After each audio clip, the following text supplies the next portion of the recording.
qu'est-ce que vous vendez principalement donc, à cette époque, parmi tout ce que vous avez? Nous sommes en particulier sur l'objet cadeau, donc le cadeau pour les chasseurs, les familles de chasseurs, les petits couteaux de chasse, les petits couteaux cadeaux, des couteaux artisanaux, de la corne, du bois d'olivier, couteaux traditionnels, et après nous avons une gamme collection. Hein. Après, vous avez du choix, là je vois, vous Voilà. avez donc, des couteaux Oui, il y a des dagues, des choses comme ça. Bon, qu'on ne trouve pas ailleurs ou... on trouve ailleurs aussi, hein, on trouve bien entendu sur Internet n'importe quel produit. Par contre, nous avons des prix un petit peu plus arrangeants. Hein. Et après, vous avez de l'objet cadeau sur les sabres, des décors asiatiques, hein, surtout des décors asiatiques, l'esprit zen un peu, les katanas, les choses un peu comme ça qui ne sont pas axés uniquement sur la violence hein, et qui ne sont pas coupants. Hein. Après, nous avons certains produits très affûtés. Hein, mais qui ne sont pas au même prix, qui concernent une certaine catégorie de passionnés et de collectionneurs. Hein. Au niveau des prix, on peut trouver... Nous démarrons à 10 euros sur des couteaux de très très belle qualité. Entre de 10 à 20 euros, nous avons des produits qui peuvent servir à des tas de gens toute l'année, qui sont vraiment sérieux Par pour... exemple, ça, là, ce couteau-là, qu'est-ce que c'est là, Alors ça, c'est un petit couteau de survie, de toute petite taille. Il peut servir de décapsuleur, d'ouvre-boîte, couteau à champignons, fait tout. Ce sont des couteaux de montagne de type canadien et nous les avons à 39 euros. C'est des produits qui sont très rares à trouver et qui sont vraiment très très efficaces. Des lames acier tungstène avec un très bon rapport qualité-prix et puis en plus de ça, vraiment efficace au niveau de l'utilité. Hein. Et vous avez des petits tasers, là, je vois. Des petits tasers qui sont comme ça. Bon, là, nous sommes à 49 euros sur les premiers prix. Et malheureusement, comme ma banquière me dit, vous avez beaucoup de gens dans les transports en commun, tout ça, des jeunes femmes, tout ça, qui sont agressées par des petits voyous. Oui. Et sans avoir des armes de police, c'est un petit appareil intermédiaire qui peut être très efficace pour la défense, pour la défense de la personne. Voilà. Ouais. La défense de la personne, je précise bien. Oui. Donc ça, c'est le port autorisé, ça. Le port n'est autorisé de rien, même pas une fourchette. Hein. Voilà. Le port autorisé, là, oui. Non, le port n'est pas autorisé. Ah, Ouais. autorisé. Le port, vous n'avez pas le droit d'avoir une fourchette sur vous, hein, normalement. Ça vous ouais. Mais pas que.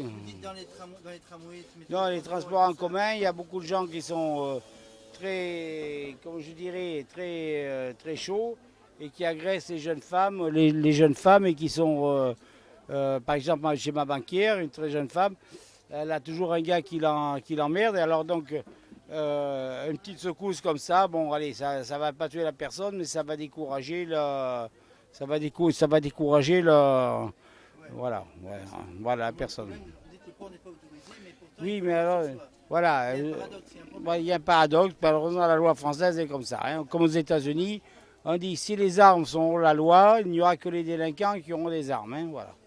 Alors, comment il faut faire? Eh bien, ça, c'est très bien pour une femme, quelqu'un qui prend les transports en commun. Voilà.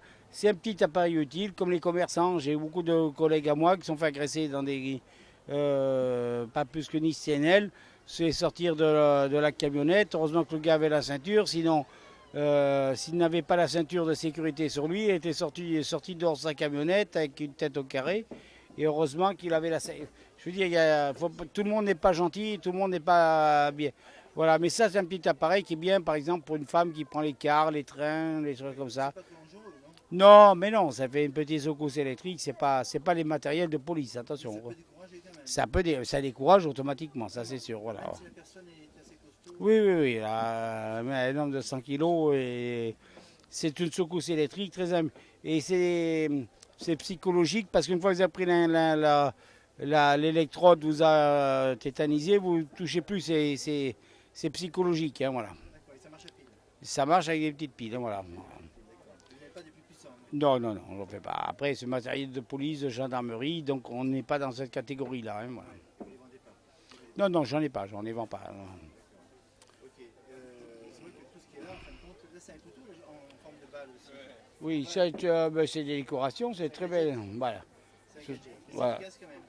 Ah non, on ne fait rien avec ça. Qu'est-ce que vous voulez faire avec ça? Il y a une lame de 3 cm, qu'est-ce que vous voulez faire? C'est un objet cadeau, très joli, c'est un objet symbolique. Vous avez une toute petite lame, là, voilà. Voilà, c'est tout petit, hein, voilà. Qu'est-ce que vous voulez faire? Et c'est une balle en même temps. Mais c'est pas une balle, c'est une réplique de balle. C'est symbolique, hein, voilà. C'est une toute petite balle, voilà. Bon, mais c'est un objet collector, c'est des collectors, des vintage, comme on dit, voilà. Ça peut être dangereux quand même. Hein. Mais tout est dangereux, monsieur. Hein. Le couteau, vous allez manger un steak à flunch, il vous donne un couteau à steak, et ça, c'est dangereux aussi, hein, voilà. Et est-ce qu'il y a des gens qui vous vendez pas carrément? Ah oui, il y a des gens, quand on voit que ce sont des gens, des personnes genre de type agressif, nous ne vendons pas, hein, ça c'est rien. Ah oui, non, non. Parce qu'il y a le micro. Non, non, non, non, non. Non, non, mais on ne tient pas. Quelle est votre déontologie là-dedans? Quelle est votre morale là-dedans? Pardon? Quelle est votre morale là-dedans? Ben bon, voilà, nous vendons de la coutellerie. Heureusement que nous vendons de la coutellerie, ça sauve déjà pas mal d'entreprises françaises parce qu'on a des couteaux d'artisans, de tas de choses. Non, mais je parle quand vous refusez de vendre à quelqu'un. La morale, monsieur, la morale, c'est que moi, je ne vends pas un couteau. Ils vont acheter un Carrefour, ils rentrent, ils vont acheter un couteau à steak ou un truc, et puis ils sont aussi dangereux, hein, voilà. Hein. Comme les gens, je ne veux pas de couteau à la maison, seulement il y a 30 ou 40 pièces de coutellerie qui sont dans l'armoire de la cuisine. La maîtresse de famille ne sait pas combien il y en a dans le tiroir. Il y a un délinquant, il en a autant dans le tiroir sans savoir. Voilà, c'est les gens vont envoyer un chasseur, un fusil de chasse, c'est pas pour ça qu'il tire sur les gens. Vous voyez.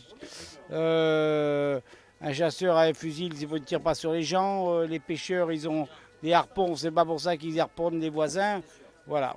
Mieux, je peux pas vous dire. Après, il faut interpréter ce que je dis. Hein, voilà. Bien sûr, bien sûr. Cela dit, c'est vrai qu'il y a quand même. Maintenant, un couteau peut être agressif. Mais tout est une arme, monsieur. Un couteau, un ciseau, tout ce qui peut être tranchant. Hein, tout est une arme. Hein, voilà. Mais il y a des gens qui ne veulent pas en vendre parce que c'est dangereux. Oui, mais malheureusement, on ne peut pas demander la carte d'identité à tout le monde. Enfin, pour les mineurs, oui. Mais on ne peut pas demander le casier judiciaire des gens.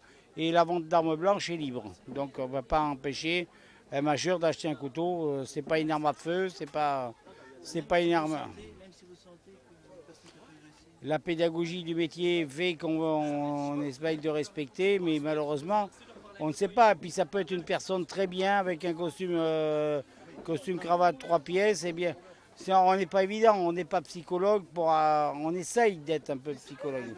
Mais on ne peut pas être à 100% responsable de ce que vous... Voilà. Comment vous appelez le magasin? Monsieur De Vries, coutellerie des Vallées. Hein. Et vous vendez en dehors de. Oui, je fais toutes les manifestations de l'arrière-pays. Et nous avons un très très grand stand. Là, vous êtes jusqu'à quand là? Vous êtes jusqu'à quand? Jusqu'au 2 janvier, monsieur. 2 janvier. Vous êtes le seul à faire des couteaux ici? Oui, parce qu'il faut une autorisation préfectorale pour la vente de coutellerie.